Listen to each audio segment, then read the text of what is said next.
என்ன பாட்டி இங்க உட்காந்துட்டு இருக்கீங்க? ஏன்பா என்ன? உங்களுக்கு ஏதோ முக்கியமான அப்பாயின்மெண்ட் இருக்கு, அதனால மேனகாவோட ஆபீஸ் ஃபங்க்ஷனுக்கு வர முடியாதுன்னு இங்க என்ன போக சொன்னீங்களே, என்ன பாட்டி கேன்சல் ஆயிடுச்சா? அப்ப ஏன் கூட வாங்கல, நான் அங்கதான் கிளம்பிட்டு இருக்கேன். நம்ம 2 பேரும் சேர்ந்தே போயிடலாம். நீங்களும் வந்தீங்கன்னா அவங்களும் சந்தோஷப்படுவாங்கல்ல. மீட்டிங் கொஞ்சம் ஒரு half an hour லேட் ஆகுமா? ஓகே பாட்டி, உங்களை கேட்டாங்கன்னா நான் மேனேஜ் பண்ணிக்கிறேன்.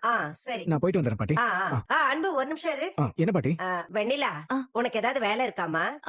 இல்ல பாட்டி, ஃப்ரீயா தான் இருக்கேன். வெண்ணிலா, உனக்கு வேற எதனா வேலை இருந்தா பாத்துக்க. அவளே வரேன்னு சொல்றல, அப்புறம் என்ன? நல்ல வேலை நீ கிளம்புற சமயத்துல இவளை பார்த்தோம், நல்லதா போச்சு. இத பாருப்பா, மேனகா நமக்கு முக்கியமான கிளைண்ட். என்னால வர முடியலன்னு தான் உன்ன அனுப்புறேன். வெண்ணிலா கூட நம்ம கம்பெனியோட மேனேஜர் தானே, அவளும் இந்த மாதிரி ஃபங்க்ஷன்ல அட்டென்ட் பண்ணதானே, அவளுக்கும் நாம மரியாதை கொடுத்த மாதிரி இருக்கும். அதுவும் இல்லாம வெண்ணிலா இந்த மாதிரி ஃபங்க்ஷன்ல எல்லாம் கலந்துக்கிறது தான் ரொம்ப நல்லது.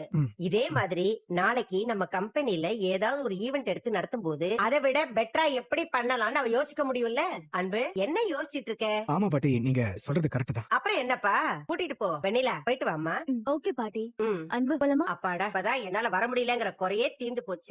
மேனகா, சொல்லுங்க மேடம், கிளம்பிட்டீங்களா? நீங்க இங்க வர்றதுக்கும் ஃபங்க்ஷன் ஆரம்பிக்கிறதுக்கும் சரியா இருக்கும். சீக்கிரம் வாங்க. சாரி மேனகா, என்னால ஃபங்க்ஷனுக்கு வர முடியல. ஐயோ, நீங்க அப்படிலாம் சொல்லக்கூடாது. நீங்க வந்துதான் ஆகணும். கிளம்பி வாங்க மேடம். எனக்கும் வரணும்னு ரொம்ப ஆசைதான் மேனகா, ஆனா எனக்கு ஒரு முக்கியமான மீட்டிங் இருக்கு, அதை மிஸ் பண்ணா பெரிய லாஸ் ஆயிடும். அதான் உங்க ஃபங்க்ஷனுக்கு நான் அன்பு அனுப்பி வச்சிருக்கேன். ரொம்ப சந்தோஷம் மேடம். ஆனா நீங்க வர முடியாம போனது எனக்கு வருத்தம் தான். பரவாயில்ல, நீங்க உங்க வேலையை கண்டினியூ பண்ணுங்க, நாம அப்புறமா பேசிக்கலாம். வச்சிருவா மேடம். மேனகா ஒரு நிமிஷம்.